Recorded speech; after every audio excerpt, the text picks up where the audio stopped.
பிடிக்கும். கெட்டதுன்னு சொன்னாலே மாங்காய சாப்பிடுவாங்க. அப்போ நன்மைகள் இருக்குன்னு சொன்னா சாப்பிடாம இருக்க முடியுமா? இதுல அப்படி என்ன நன்மைகள் இருக்குன்னு யோசிக்கிறீங்களா? வாங்க பார்க்கலாம். முக்கணிகள்ல முதல் கனி என்னவென்றால் அது மாங்காய். மாம்பழம் சாப்பிடுவதால உடலில் சர்க்கரையின் அளவு அதிகரிக்கும். பச்சை மாங்காயை சாப்பிடுவதால் பெரியவர்கள் உடலுக்கு சூடுன்னு சொல்லுவாங்க.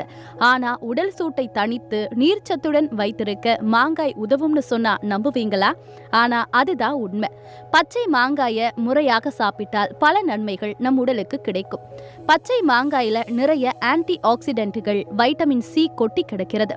உடல் எடையை குறைக்க நினைப்பவர்கள் இதனை தங்கள் டயட்டில் சேர்த்து கொள்ளும் போது பல நம்ப முடியாத மேஜிக் நம் உடல்ல நடக்குமா? பச்சை மாங்காயில டயட்ரி ஃபைபர் நிறைந்திருக்கு. இது லோ ஃபேட் ஃபுட் என்று அழைக்கப்படுது.